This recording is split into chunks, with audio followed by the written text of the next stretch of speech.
Hal terpenting apa di tahun 2021 ya untuk pengajuan hibah?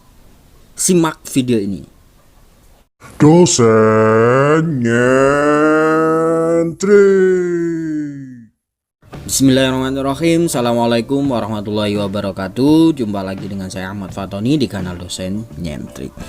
Pada video sebelumnya saya sudah memberitahukan tentang pembukaan hibah tahun 2021 yang harus diajukan di tahun ini, terakhir tanggal 29 Oktober. Bagi yang belum menonton video itu, nanti klik link di atas ya, di pojok kanan atas ya. Langsung saja apa yang perlu diperbarui di profil itu ya. Jadi Bapak Ibu nanti bisa masuk ke akun SIM Liptamas, kemudian masuk ke profil. Letaknya di mana? Bapak Ibu setiap kali masuk pasti langsung masuk ya pada halaman profil ya. Jadi Bapak Ibu jangan bingung terkait itu ya. Jadi langsung akan muncul di SIM Liptamas Bapak Ibu ketika kali pertama login. Nah, apa yang ditegaskan di dalam surat tersebut yakni sudah ada di panduan ini, yakni perolehan karya monumental, naskah akademik, dan naskah urgensi. Apa poin-poin itu ya? Mari kita simak selanjutnya ya. Langsung kita masuk ke data profil ya, karya monumental. Nah, begini tampilannya Bapak Ibu ya. Dia Bapak Ibu masuk, maka ini ya ada menu karya monumental. Ini baru ya, sebelumnya tahun sebelumnya belum ada ya. Jadi ini Bapak Ibu harus mengisi di kolom karya monumental ini ya. Karya monumental ini nanti berisi apa saja ya. Ini dia ya.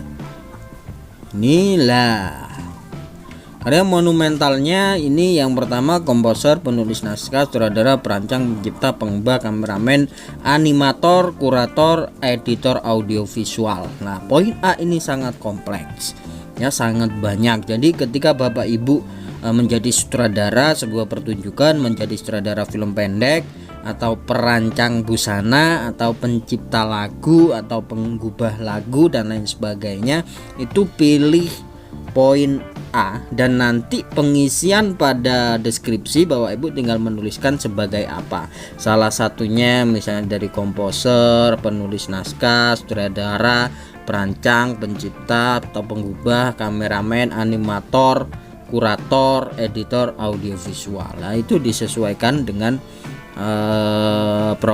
posisi Bapak Ibu di dalam karya tersebut. Jadi semacam itu. Kemudian di poin B, penata artistik, penata musik, penata rias, penata busana, penata tari, penata lampu, penata suara, penata panggung, ilustrator foto, dan konduktor. Nah, ini kayaknya pada poin ini lebih ke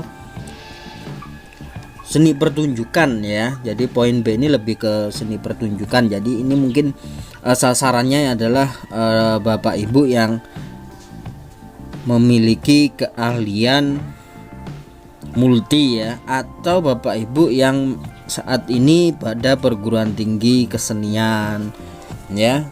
Jadi semacam itu. A, B, dan C ini kayaknya sama ya di posisi yang itu. Kemudian poin D, E, F lah tentunya ini lebih universal. Jadi setiap dosen ketika mampu ya menulis naskah drama atau novel itu pasti bisa masuk poin ini. Jadi tidak spesifik hanya di jurusan sastra saja ya, tetapi bisa di jurusan biologi, fisika kayak gitu. Karena ada rekan saya jurusan biologi yang menulis novel. Jadi kayak gitu. Poin E dan poin F. Jadi ini lebih ke karya, jadi kayak gitu ya. Kemudian kayak ini contohnya ya Bapak Ibu, jika masih bingung lah ini contohnya. Jadi jenis karya Bapak Ibu tinggal pilih ya di poin yang ini tadi, seperti poin yang atas tadi. Kemudian tingkatnya ya, Bapak Ibu, ini tingkatnya nasional atau internasional kayak gitu ya. Dipentaskannya di mana lah. Menariknya ini ketika di kanal YouTube basis internasional itu nanti pasti dibuktikan dengan bahasa internasional, bahasa Inggris, dan juga dengan adanya penonton dari luar negeri kayak gitu ya. Tahun pelaksanaannya, jadi realisasinya ini ya, jadi semacam itu. Nah, itu di deskripsi ini ya. Ini yang saya maksudkan tadi pada poin deskripsi. Nah, ini Bapak Ibu pada posisi apa ya, kayak gitu. Nah, ini ada contoh juga di sini yang bisa diperhatikan Bapak Ibu. Nah, URL-nya ini salah satu bukti penunjang itu nanti di mana bisa dicek lah, ini URL-nya. Kemudian foto misalnya atau dokumen apa yang terkait dengan karya Bapak Ibu bisa diunggah. Yang perlu diperhatikan tidak boleh melebihi 1 MB ya. Jadi semacam itu. Setelah sudah, maka Bapak Ibu langsung simpan. Nah, jadi semacam itu. Nah, kemudian di poin selanjutnya, ketika sudah berhasil ya, maka ini tampilannya Bapak Ibu ya. Jadi semacam itu.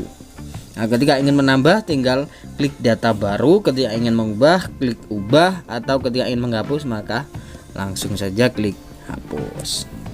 Kemudian di poin B terkait data naskah akademik dan naskah urgensi. Apa sih naskah akademik itu atau naskah urgensi itu? Ya, naskah akademik ini adalah naskah yang bisa dijadikan kebijakan pemerintah ya, jadi semacam itu. Nah, ini bentuknya ya, isiannya nah kayak gini ya. Nah, undang-undang, tim penyusunnya, jenis naskah, judul, peruntukan naskah lah, ini untuk undang-undang apa, Anda penyusunnya sebagai apa, anggota atau apa, tanggal penyerahannya. Nah, ini sudah detail semuanya ya.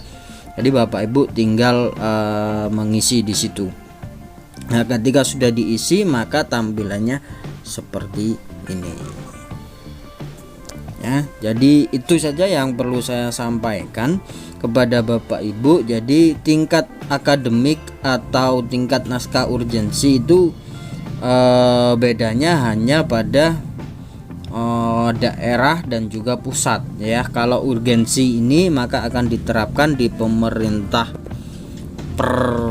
permen ya, permen dan ini ya, permen dan perpres ya. Sedangkan untuk naskah akademik itu diterapkan untuk undang-undang atau peraturan daerah ya. Mungkin ini hasil riset Bapak Ibu, hasil penelitian Bapak Ibu atau pemikiran Bapak Ibu, kemudian bersumbang sih terhadap undang-undang dan atau pemerintah daerah, pemerintah pusat. Nah, ini dimasukkan di situ lah. Tentunya ini yang lebih banyak mungkin ya, ini teman-teman di bidang hukum yang lebih banyak ya, jadi kayak gitu. Tapi kalau di bidang-bidang yang lain tidak menutup kemungkinan bisa masuk ke sini. Jadi hasil riset, jadi hasil kebijakan. Nah, kalau di budaya dulu ada dosen, Bapak Ibu dosen dari Universitas Airlangga Surabaya, UNER ya, itu meneliti kebudayaan tentang suku Tengger ya di daerah Bromo. Nah, itu ketika bantuan LPG dulu kenapa ditolak oleh saudara-saudara di Tengger itu, ternyata tidak sesuai dengan geografis di sana. Lah, dari situ akhirnya kebijakannya diubah. Hasil penelitian itu akhirnya dijadikan rujukan penentuan kebijakan. Ya, jadi semacam itu. Tidak menutup kemungkinan ya, bidang-bidang yang lain, bidang apapun ya, itu bisa masuk ke naskah akademik dan naskah urgensi ini. Jadi teman-teman tidak usah berpikiran atau berpikiran bahwa posisi ini yang diisi nanti teman-teman dari hukum ya, tidak seperti itu. Oke, itu saja yang bisa saya sampaikan, semoga bermanfaat ya. Ini sangat penting bagi Bapak Ibu yang ingin mengajukan hibah di tahun ini ya. Ingat, terakhir tanggal 29 Oktober dan sekarang sudah tanggal 22. Oke, cukup sekian apa yang bisa saya sampaikan, semoga bermanfaat. Saya akhiri, wassalamualaikum warahmatullahi wabarakatuh. Sampai jumpa lagi dengan saya Ahmad Fatoni di kanal Dosen Nyentrik. Jangan lupa subscribe.